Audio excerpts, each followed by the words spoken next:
Andy Warhol, my former long ago boss, his popularity, his influence just grows and grows and grows. I believe there was this Andy Warhol persona, which was the artist, and this aloof, eccentric person who was wild, a partier.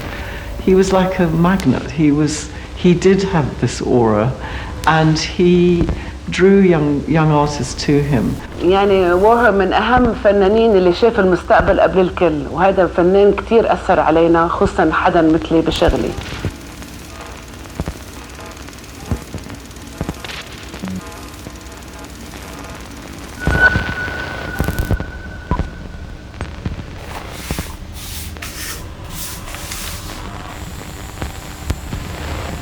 Artists are individuals.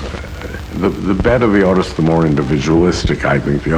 What we value them for, their originality and their differences and their new ways of looking at things.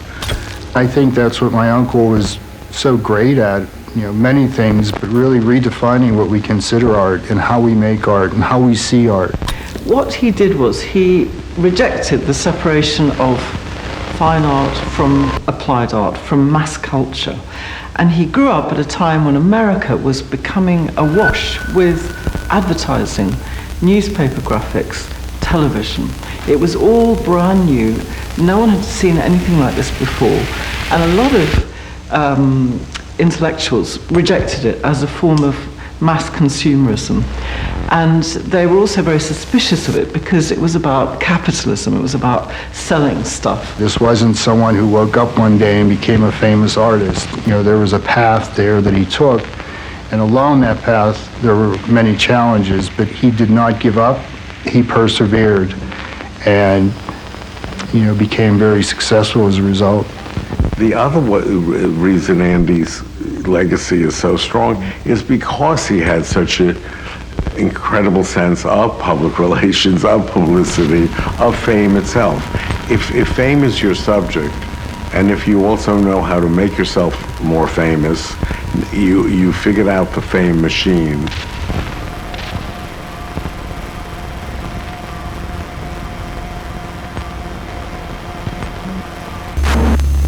Last time I saw Warhol was in London.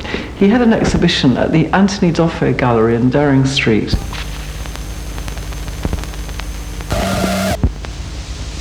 And the opening was mobbed, and I watched him take off his signature white shirt, sign it, and he held it out and it was grabbed from his hands, and people were handing him pound notes to sign, and he was signing everything. He knew he was a brand, and he didn't care that they were going to run off and sell it immediately, because he knew that was what his work was all about. We were in Uncle Andy's kitchen in his townhouse, and there's a TV behind him that's playing, and I noticed as I'm talking and Uncle Andy's talking to me that MTV is on, and all of a sudden Andy Warhol appears. And I was like, Uncle Andy, look, that's you. And without even missing a word, he turns around and he just keeps talking. So it was amazing how he effortlessly transferred from one generation to the next. And so he was as important and prominent in the early 80s as he was in the 1960s. The Middle East, especially Beirut, had no time to value what was going on in terms of, we don't really have a design culture. I think it took sometimes taking people from outside to come and see the popular, let's say, what they're seen in the Arab countries. But now I see the younger generation, the photographers, painters, they're definitely kind of picking up on that.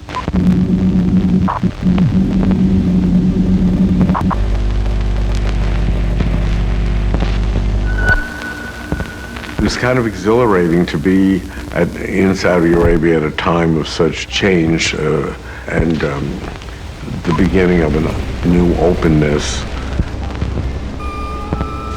I think there's definitely something happening here. It's at the beginning. I think it's going to be good for the local artists and for international artists, because you have to understand, if you talk about people from outside, there's always a curiosity about the Arab art and artists. but especially Saudi Arabia because of the notion what it carries, outside its country.